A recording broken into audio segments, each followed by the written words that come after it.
It's Metal Talk Monday with your host, Van Hanson. Oh yeah.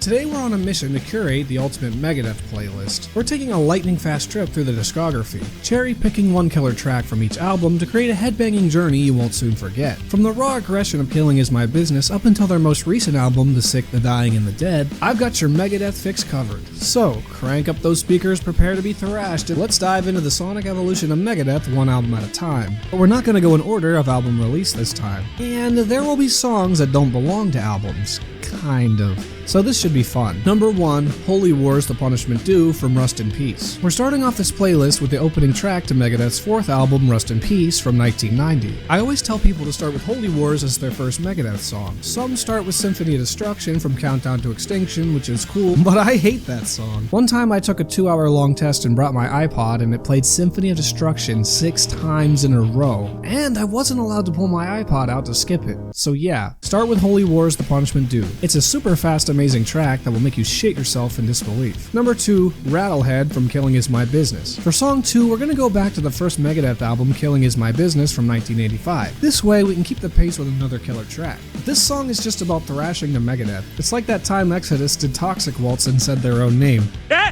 He said it! He said it! So yeah, rattle your brains out with its classic thrash track. Number 3, This Day We Fight from Endgame. Now we jump all the way to 2009 for this song, keeping that fast, angry pace before we slow it down with track 4. This song makes you just want to get up and punch some bastards in the face. For number 4, we're gonna slow things down with In My Darkest Hour from So Far So Good So What. Dave Mustaine wrote this song after discovering Metallica bassist Cliff Burton was killed in a bus crash back in 1986. It's very emotional and heavy, and you can feel the pain of loneliness from Dave Mustaine's voice. Number 5, Angry Again. In 1993, Megadeth dropped the heavy metal bombshell known as Angry Again. Now here's the kicker. The track wasn't on any studio album. It was custom made for the movie The Last Action Hero starring Arnold Schwarzenegger. Although Angry Again didn't make the cut for any of Megadeth's official studio albums, it snagged a spot on the band's 1995 EP, Hidden Treasures, and then popped up later on compilation albums. Talk about a song with staying power. This gem takes the slower pace of song number 4 on the playlist and starts to gain speed for the next one, which is number 6, Peace Sells from Peace Sells But Who's Buying, 1986. It was hard to pick a song from this album because I wish I could just add the whole thing. But if you're getting someone started into Megadeth, start here. Dave Mustaine's diving into politics with his thrashy take, which is a common theme with Megadeth, but this one is one of the best takes on social issues. Number 7, 99 Ways to Die from the Beavis and Butthead Experience. The Beavis and Butthead Experience is an album that released in 1999 and features artists like Anthrax, Cher, and of course Megadeth. 99 Ways to Die is on the album, and I think it deserves more love. It's classic, it's fast, and it's catchy Megadeth. Number 8, Kingmaker from Super Collider.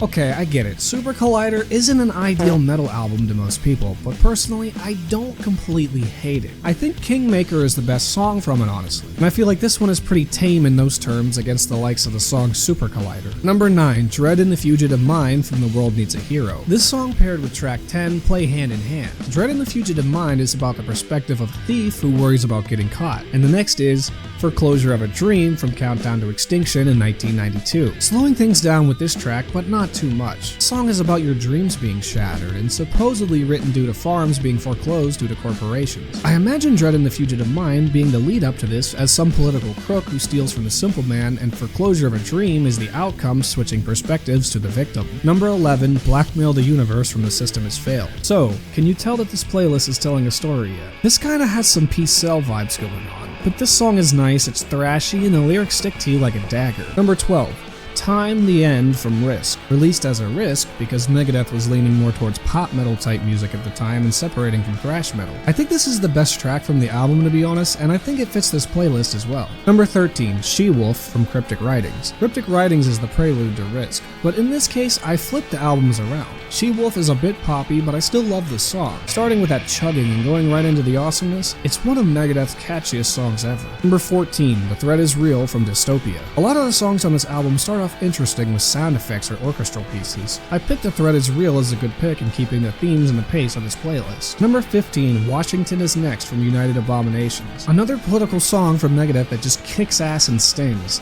Let Mustaine's lyrics just stab at you while you headbang at the same time. I think this track is just the right amount of heavy in terms of musically and when it comes to the weight of the lyrics. Number 16, Night Stalkers featuring Ice-T from The Sick, The Dying, and The Dead. Wait, hold on. Wait, another metal song pick featuring Ice-T? How the hell? Regardless, this track is brutal and punishing. One of my favorite tracks from Megadeth since the album 13, 11 years prior. But you know what's odd? Megadeth have so much in common with Black Sabbath. Same album titles, covering the same songs, Ice-T, but Ice-T does a better job in this song than he does from Illusion of Power from the Forbidden album by Black Sabbath. Number 17, Victory from Euthanasia. Dave Mustaine mentions a bunch of Megadeth titles and albums in the song with clever lyric writing. He said it!